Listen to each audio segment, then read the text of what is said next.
Hi guys! I know it's been a while. I've been moving to Boston for pretty much my dream job.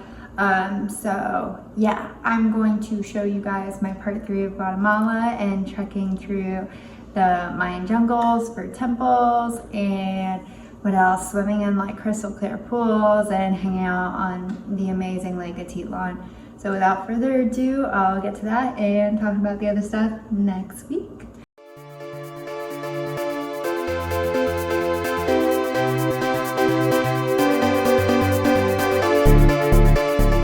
So in my last video, I left off with exploring El Paredon and traveling to Lake Atitlan, which is the biggest lake in Guatemala and probably Central America. It's massive and there are multiple villages all around. You take taxis to each of these villages. You can go to multiple in a day. They're not super far apart, maybe anywhere from 10 minutes to an hour by boat taxi.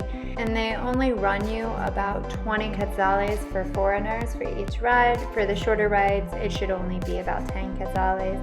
The lake is like another planet. It's absolutely incredible, out of this world.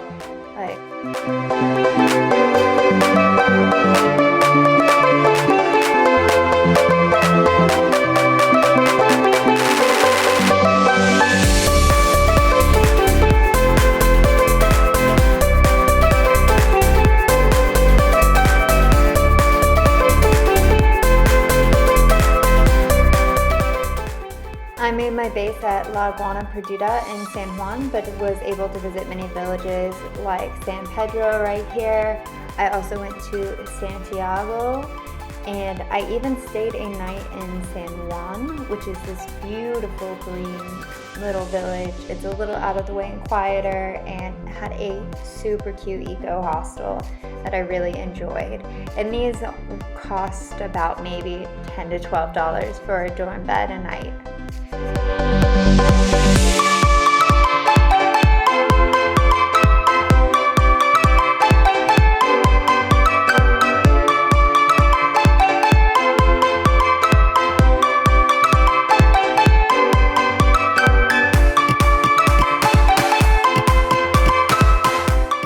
The last town I visited was San Marcos, which has a more party hipster vibe, and went to a day party there, and it was absolutely incredible. One of the best parties of my life. Like, highly recommend. I did love San Marcos, but I also thought that one day there was enough, so I really liked this town of Santa Cruz. They had a really amazing hostel and really good places to eat, and yeah.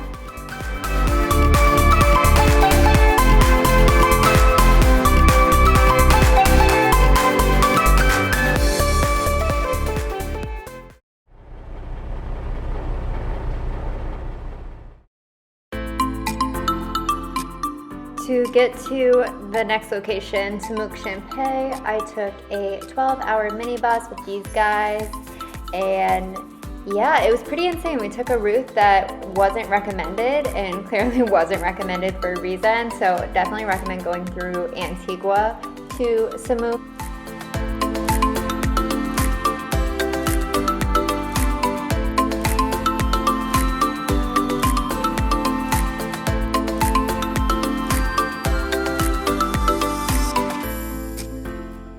We took a day tour with the hostel, which was great. It included the transportation to Semuc Champey, the hike up to see Semuc from the top, the waterfalls, the cliff jump, also going into this amazing cave that we got to go through, and swimming in the turquoise pools that the color you just wouldn't believe.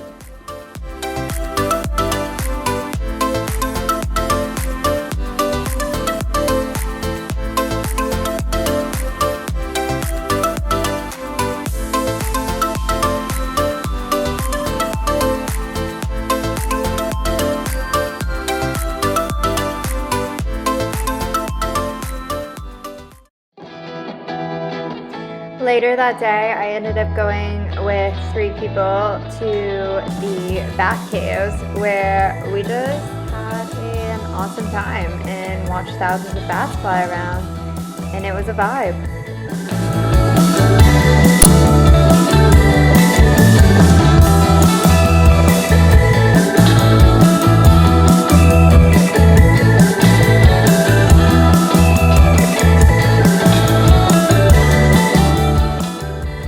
a tuk-tuk and a cheap entrance fee at the beginning, there's no reason not to go here.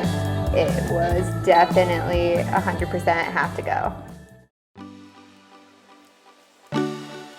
In Semuc, I splurged a little bit and stayed at this amazing hostel. It's called Zephyr Lodge, and you have to stay here if you go. It's amazing. They have a pool with an infinity view. Some of the best views that you're literally paying like 15 to 20 bucks a night for a room, and you get to wake up to this. Like, it was insane. And if you go to Guatemala and Semuc Champey, you have to stay here.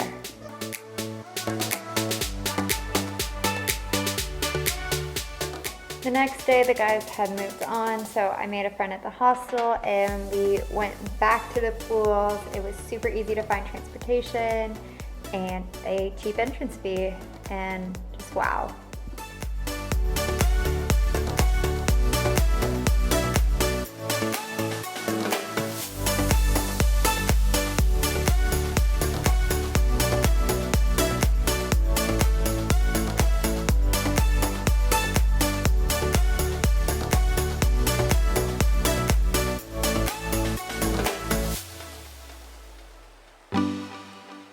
There were multiple levels of pools, so you could either climb down the rocks, which could be a little more hectic, or you could take these staircases to get pool to pool, whatever is easier for you.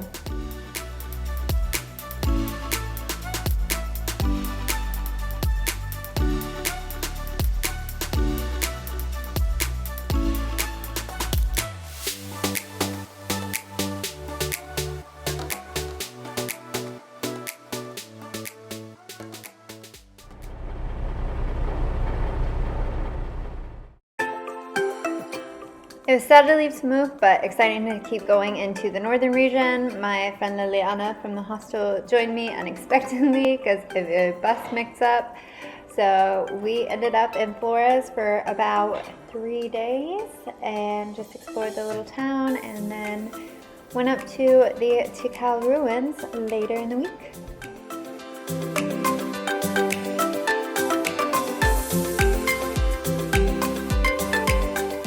The hostel up here, Los Amigos, was also incredible. I'm telling you, these Guatemala hostels are out of this world. 10 out of 10 recommend.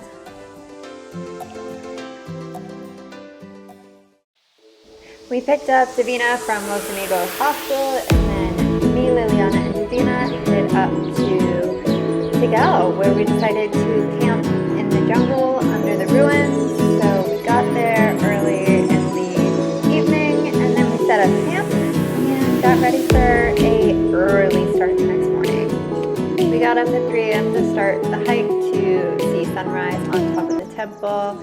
We got to stop and see a tarantula that has the same nest every day, so they get the poison out of him, and then we were able to hold him. We did make it to the temple for sunrise, and it was absolutely breathtaking. You could see the tops of the Mayan ruins over the canopy of the forest. You could hear toucans. You could see the howler monkeys. It was just wow.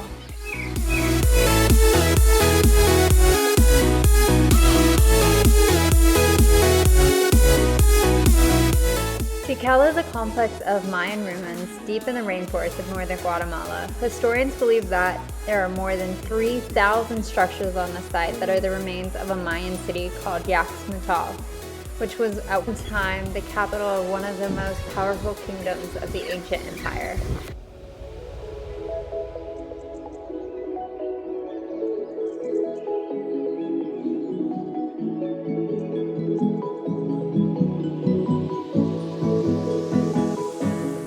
Unlike many other Mayan ruins, you are actually allowed to climb most of the ruins in Tikal.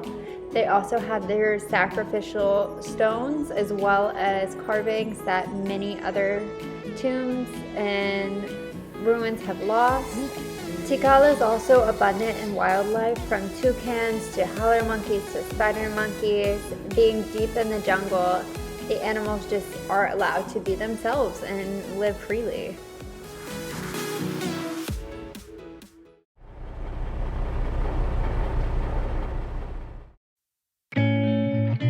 I took the overnight back from Flores to Antigua so that I could get a good night's sleep, which didn't end up happening as the buses were really cold and a little sketchy. But we got there and I flew out and flew back to Florida. But I will come back to Guatemala. Alright, thank you guys so much for watching. I really appreciate the support. This has been a super fun journey for me, like from starting it in South Africa and now being able to continue doing travel videos in Boston and in my life. I just really appreciate all the support, and yeah, I'm gonna keep making videos. So thanks guys.